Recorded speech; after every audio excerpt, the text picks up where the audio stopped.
Bom dia, meninos. Então, nossa aula hoje é a correção das páginas 48, 51, 52, 53 e 54, tá? Algumas questões eu vou deixar para o final, tudo bem? As outras nós vamos fazer agora. As que forem ficando para o final, eu vou avisando e no final essas questões vão ser corrigidas, tá? Então, eu pedi que vocês fizessem na página 8, não pedi o organiza as ideias, pedi só as atividades. Então, vamos começar aí na correção das atividades.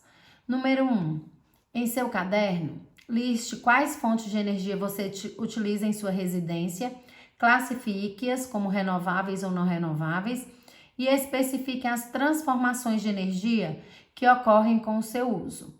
O quadro abaixo pode servir de modelo.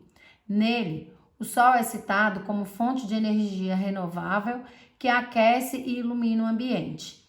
Então, fonte de energia sol, renovável ou não renovável, o sol é renovável, e a transformação de energia. O sol é uma energia química que ela acaba sendo transformada em energia térmica, tá certo? O gás de cozinha. O gás de cozinha, ele é chamado de GLP, tá? Ele é uma fonte de energia não renovável. E a transformação dele é uma energia química, né? Que vai ser transformada em calor, tá? Em energia térmica, tá certo? Outros exemplos que a gente pode ter em casa é a eletricidade. A eletricidade é uma fonte de energia, ela é renovável, né? Na maioria dos casos ela é renovável e ela pode ser transformada em energia térmica, em energia luminosa, né? Em energia de movimento, cinética. Então, a eletricidade ela pode ser transformada em diversos tipos de energia, tá? Outras fontes de energia que a gente pode ter é uma pilha, igual a pilha do seu controle remoto, né? Então, a pilha, ela é não renovável, ela é uma energia química que está sendo transformada, dependendo em térmica, porque ela pode aquecer, em luminosa, né? Uma bateria também, ela pode ser utilizada em casa. Algumas baterias não são renováveis, mas outras podem ser renováveis, tá? A gente pode carregar a bateria de celular, por exemplo. É um tipo de energia química que vai ser transformada em luminosa e térmica, tá bom? Então, são os exemplos que eu dou aí para vocês de fontes de energia que a gente tem em casa e como que elas se transformam. Questão número 2. No início desse capítulo, comentamos sobre a pobreza energética e a quantidade de pessoas sem instalações de cozinha com fontes de energia limpa, no sentido do uso de combustíveis e fogões que não causem poluição do ar. Sob esse aspecto, que tipo de fontes de energia podem ser consideradas limpas e que tipos não? Bom, dentre as fontes de energia limpa, nós podemos citar a energia elétrica, né, que provém de usinas eólicas e hidroelétricas, né? E as não limpas eu posso citar a lenha, o carvão, o GLP também ele é considerado limpo, tá? O GLP é o gás de cozinha, porque a poluição que ele libera é muito pouca, mas ele não é renovável, tá? 3. Liste semelhanças e diferenças entre usinas termoelétricas tradicionais e as nucleares. Bom, as semelhanças, qualquer uma delas, tradicional ou nuclear, ela oferece risco ambiental, tá? Que tipo de risco ambiental? Principalmente aquecimento da água, né, do rio ou lago que ela vai ser utilizada. Então, quando ela é devolvida, vai estar aquecendo aquele habitat, podendo causar a morte de alguns seres, ok? Também pode gerar lixo, tá? Lixo radioativo, tudo bem? Nenhuma delas depende de condições climáticas também, é uma semelhança, né? Nenhuma depende dessas condições climáticas. E outra semelhança é que elas vão gerar energia elétrica através do aquecimento de água, tá? Diferença das termoelétricas tradicionais para as nucleares. As termoelétricas tradicionais, elas são bem poluentes, porque vai ter queima de combustível fóssil. Então, elas vão liberar bastante CO2. Já as nucleares, apesar de ter risco nuclear, elas não são poluentes, elas não liberam CO2, tá? Outra diferença é que as nucleares vão gerar um lixo radioativo, enquanto o lixo das usinas tradicionais não é radioativo. Então, essas são as diferenças. Agora, semelhanças entre as hidrelétricas e eólicas. Funcionam por meio de movimentos da natureza, dependem sim das condições climáticas, precisa de chuva e vento, ocupam grandes áreas, né, ao redor, onde ela vai ser gerada. E seus geradores, eles não emitem gases poluentes. Então, essas são as principais semelhanças. Agora, as diferenças. A usina hidrelétrica, ela permite o estocamento de água, né? Tem lá uma barragem que vai estocar essa água. A usina eólica não permite estocamento, não tem como estocar vento, né, pessoal? No caso das hidrelétricas, elas não causam nenhum tipo de poluição. As eólicas, elas podem causar poluição sonora, tá? As eólicas, elas também vão afetar o voo de alguns pássaros migratórios, tá? Mas no ambiente em si ela não modifica muito. E já as hidrelétricas modificam bastante o ambiente porque elas inundam grandes áreas, né? Porque elas ocupam grandes espaços, tá certo? Questão 4. As informações sobre o consumo total de energia do Brasil estão presentes no Balanço Energético Nacional. Bem, no relatório de 2017, ano base 2016, é possível conferir que que consumimos mais energia de fontes não renováveis, 58,5%, que é de fontes renováveis, 41,5%. Desde o início dos anos 2000, quando eram minoria, as fontes não renováveis têm crescido percentualmente no Brasil, principalmente em relação do consumo de petróleo e derivados. A imagem mostra a participação de alguns setores da economia no consumo de energia. Com base nesses dados, formule uma hipótese e escreva em seu caderno porque o consumo de energia não renovável está tão alto e, se achar que isso é um problema, proponha soluções para diminuir esse consumo. Então, essa resposta aí ela é bem pessoal, então eu vou falar um pouquinho sobre ela e vocês vão revendo aí a de vocês para ver se faz sentido em relação a de vocês, né? Então, o setor industrial somado ao setor de transporte representa 65,4% do consumo nacional, né, de combustíveis.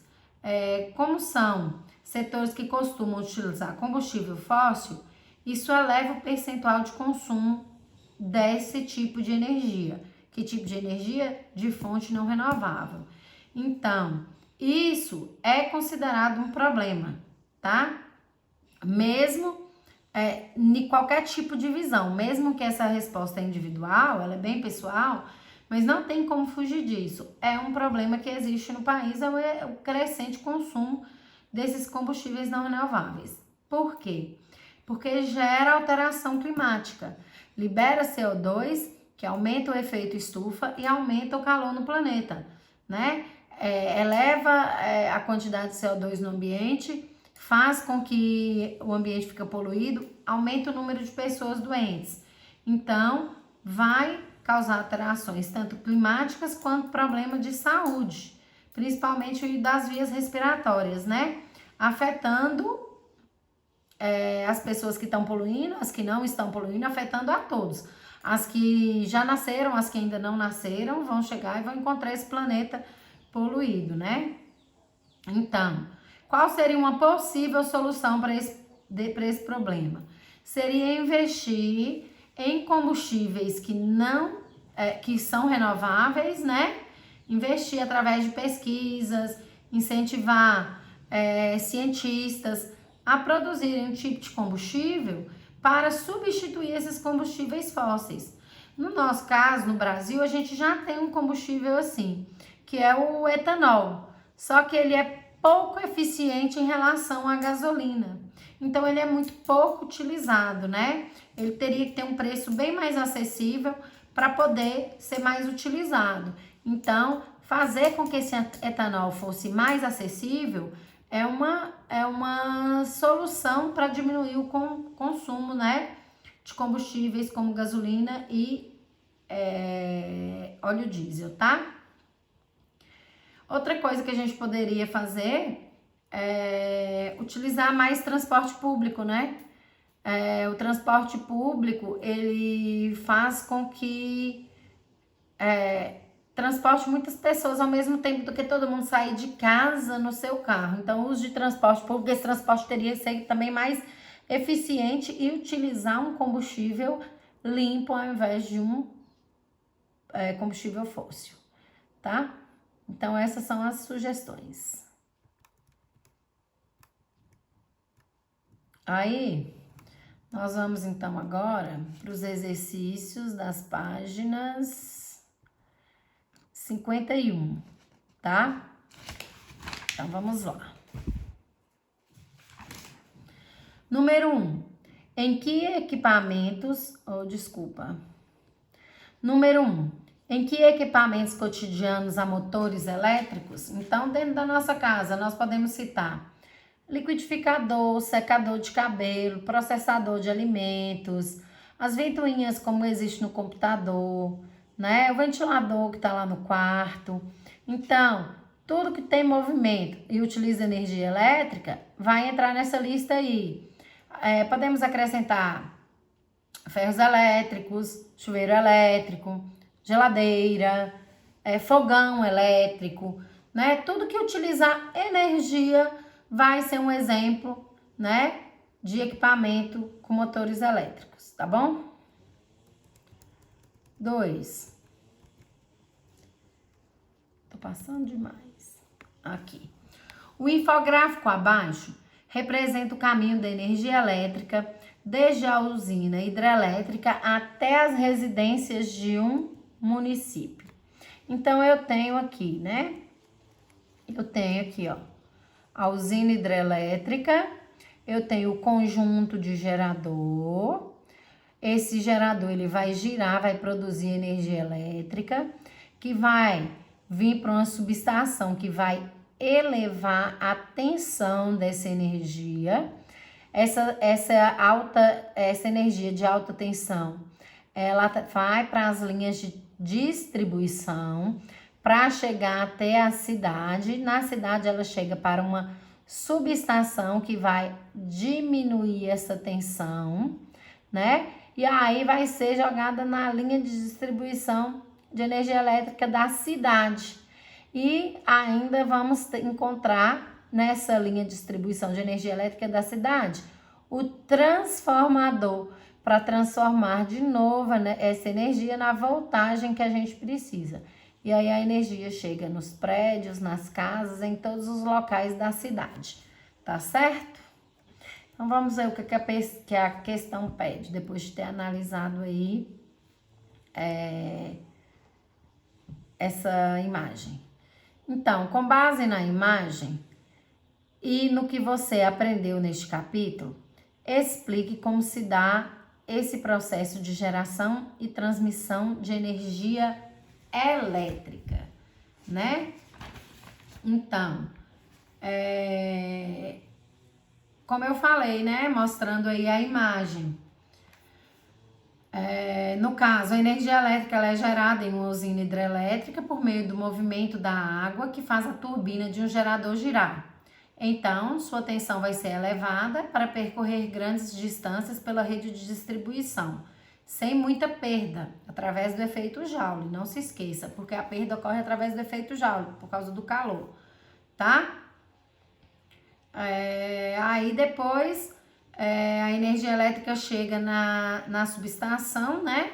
Vai ter uma queda nessa tensão, vai ter uma diminuição nessa energia elétrica. A primeira queda é na subestação e depois a segunda queda de tensão ela ocorre nos postes das cidades, aonde eu vou ter alguns transformadores, tá certo?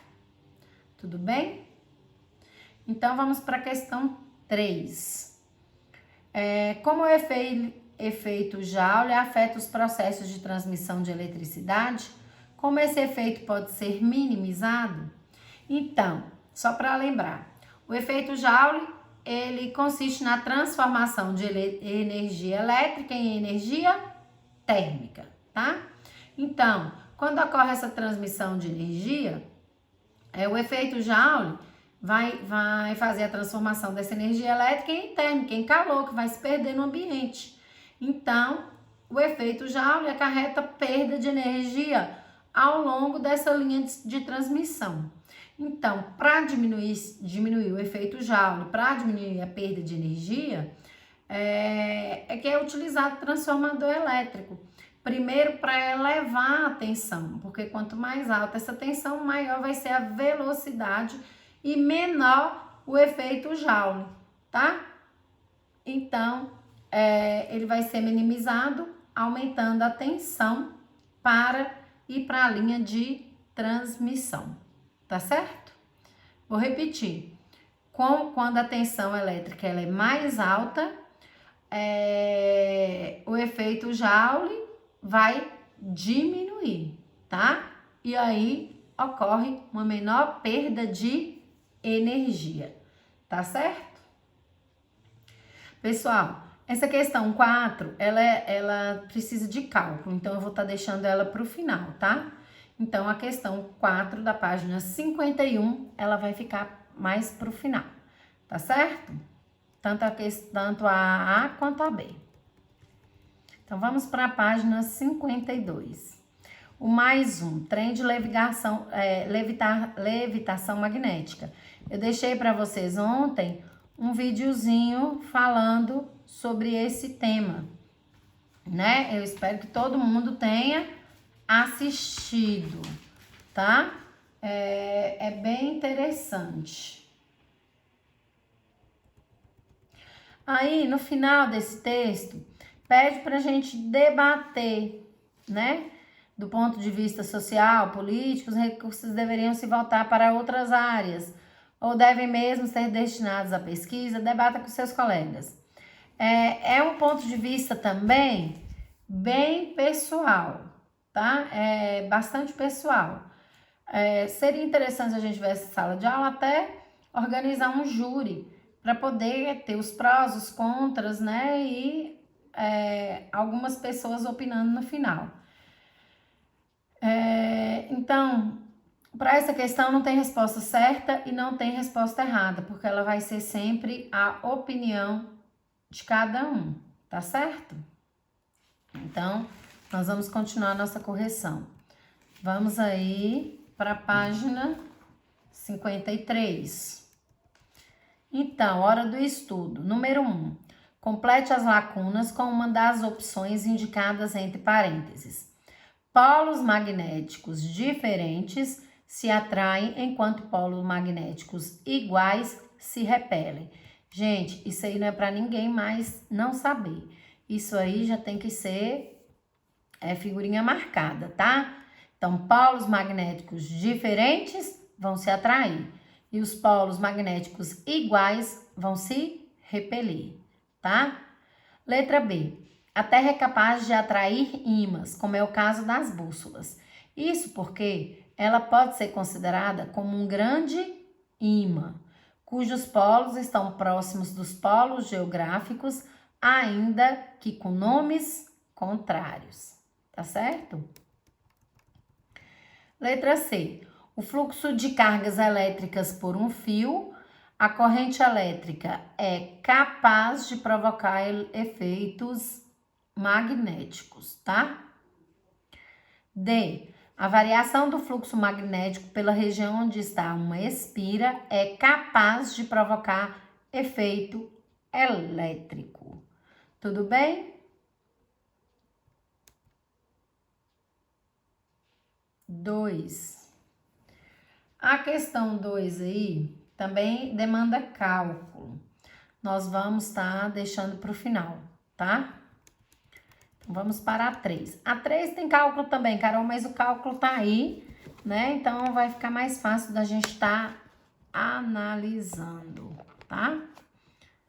Tentar aproximar mais um pouco. Sem entortar muito. Acho que enquadrou melhor. Então, o motor de arranque é um dispositivo elétrico nos automóveis que dá partida no motor a combustão. Quanto maior o veículo e seu motor, mais energia o motor de arranque deve fornecer para dar a partida.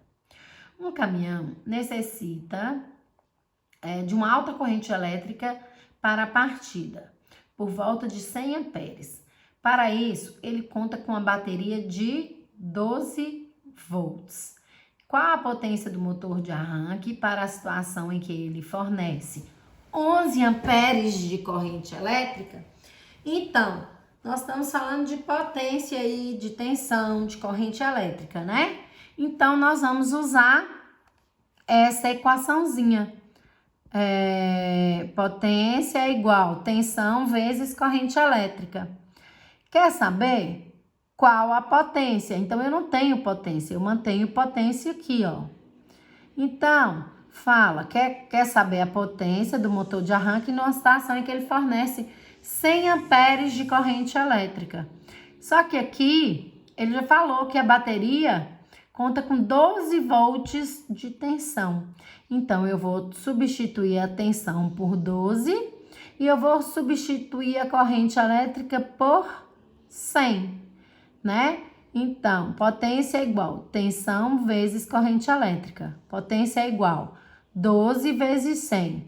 Potência é igual a 1.200 volts, tá certo? Que é o valor da potência desse motor, tá certo, pessoal? Então, quando tem as equações, nós vamos só estar substituindo. Vamos ver a B. Qual a energia fornecida pela bateria se ela permanece acionada durante 20 segundos? Então, agora, nós vamos usar a equação que me dá o valor da energia sendo igual potência vezes tempo. A minha potência eu descobri na equação anterior. Potência não é igual a 1.200 watts? Então, eu vou colocar aqui, ó, energia fornecida, energia, né, que eu tô querendo, que não sabe qual que é igual potência 1.200 watts vezes o tempo. Aqui falou que ela ficou ligada durante 20 segundos. 1.200 vezes 20, energia é igual a 24.000, o Jzinho aqui, tá certo? Então, vamos para frente. Há alguma explicação científica para os demais equipamentos elétricos de um veículo desligarem quando se dá a partida no automóvel? Sim. Por quê? Porque fornece a máxima corrente elétrica possível para o motor de arranque, sem desperdiçar energia fazendo funcionar os equipamentos elétricos. Então, o que acontece? Você liga o som do carro. Você liga o som antes de dar a partida. Quando você vai dar a partida no carro, aquele som desliga. Desliga para quê? Para toda a fonte de energia elétrica e para o motor de arranque, para o carro conseguir ser ligado. Entendido, pessoal? Então, vamos aí para a página 54. 45 não, 54, tá? Nós vamos marcar a alternativa que completa o texto acima de forma correta. Então, o chuveiro elétrico esquenta porque apresenta uma resistência elétrica. que aquece a água. Quando passa uma corrente elétrica, a este fenômeno chamamos de efeito Joule. Então, o chuveiro vai apresentar uma resistência elétrica que vai fazer o quê? Aquecer a água quando passa nela uma corrente elétrica. Transformação de corrente elétrica em calor, a gente chama de efeito Joule. Então, a opção correta é a letra E. Questão 5 e 6 também vão demandar cálculos, vai ficar para o final, tá? Questão 7. O que é o dínamo? O dínamo é um dispositivo que transforma energia mecânica, né, que a gente chama também de cinética, em energia elétrica. É um pequeno gerador elétrico que muitas vezes está relacionado com o movimento de alguma coisa. Numa bicicleta, o dínamo ele pode ligar uma lanterna, que vai ser, a energia elétrica vai ser produzida através do movimento dos seus pés lá no pedal, tá certo? 8. Quais são as semelhanças e as diferenças no funcionamento de um dínamo em relação a uma usina eólica? Bom, o dínamo, tanto o dínamo quanto a usina eólica vão produzir energia a partir de um movimento, né? Então, isso aí é semelhante. Então, eles precisam que haja um movimento para que haja produção de energia. Então, eles vão funcionar por indução eletromagnética. E a diferença? Um dínamo, ele não vai conseguir nunca fornecer energia em grande escala, em larga escala, tá? Diferente já da usina eólica, que vai conseguir, né, produzir essa energia em larga escala.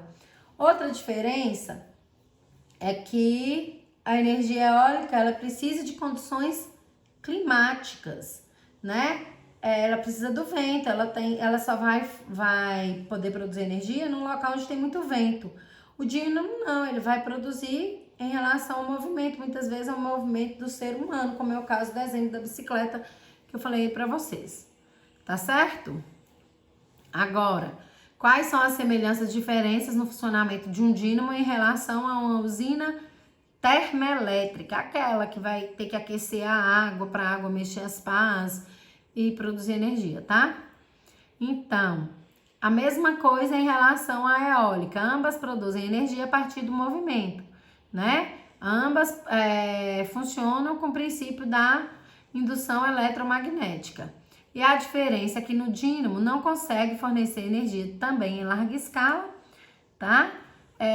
O dínamo ele não vai emitir gases poluentes, embora as termoelétricas, elas vão, se for a tradicional, vai emitir gás poluente, se for uma nuclear, ela não emite gás poluente, mas ela produz lixo tóxico, né? Tudo bem? 9. Qual é o papel dos transformadores na transmissão e na distribuição da energia elétrica? Cite locais ou aparelhos que façam uso dos transformadores. Então, o papel do transformador é modificar a tensão, né, da eletricidade que vai ser transportada, né? Então, quando eu tenho uma energia elétrica que tem que viajar uma grande distância, esse transformador é fundamental para alterar essa tensão para cima, para fazer com que essa energia seja de alta tensão, para diminuir o efeito Joule e ela perder menos energia, né? Então, uma das funções é diminuir a perda da energia nessa transmissão, tá? Cite locais ou aparelhos que façam uso de transformadores. A própria rede elétrica, né? A rede de alta tensão tem um transformador que vai aumentar essa tensão. As subestações, elas vão ter outros aparelhos que vão diminuir essa tensão que chegou. E Existem, por exemplo, carregador de celular, ele tem transformador, ele funciona tanto no 110 quanto no 220. Então, são vários locais que a gente pode encontrar, tá? 10. Transformadores são aparelhos que alteram a tensão elétrica. Dependendo do estado, as tensões são de 127 volts ou 220. No passado, a tensão mais baixa era de 110 volts. Usando esse valor para facilitar os cálculos, um transformador com enrolamento primário de 500 voltas a ser ligado em 110 volts deve ter quantas voltas no enrolamento secundário para fornecer uma tensão de 220? Então, eu vou utilizar essa equaçãozinha aqui, ó. Número de voltas primárias dividido pelo número de voltas secundárias é igual tensão primária dividido pela tensão secundária. Número de voltas primárias. Eu tenho aqui já, a questão me dá, ó, um enrolamento primário com 500 voltas. Então, número de voltas primárias, 500. Tem que ser ligado em 120 volts. Então, a tensão primária, em 110 volts, desculpa. Tensão primária, 110. Quer saber quantas voltas secundárias, número de voltas secundárias deve ter para fornecer uma tensão de 220. Então, 220 aí é a tensão secundária. Tudo substituído, eu vou para a equação. Eu vou fazer o quê? Uma regrinha de 3. Eu vou multiplicar cruzando, né? Eu vou multiplicar cruzando. O que é que eu vou fazer aqui? 500 vezes. Aliás, aqui eles simplificaram primeiro, né? Dividiram aqui, ó, tudo por 110. 110 dividido por 110 é 1. 220 dividido por 110 ficou igual a 2. Ficou 500 voltas dividido pelo número de voltas secundárias igual a 1 dividido por 2. Então, como que eu vou fazer isso? Eu vou colocar aqui, ó, NS vezes 1 é igual a 1 NS, número de voltas secundárias. 500 vezes 2 é igual a 1000. Então, meu número de voltas secundárias vai ter que ser igual a 1000 voltas. Entendido, pessoal? Então, a nossa correção termina por aqui. Aliás, ela não termina por aqui, né? Eu volto com outro videozinho fazendo a correção das questões que eu vou colocar para vocês o gabarito, tá bom? Então, até daqui a pouco.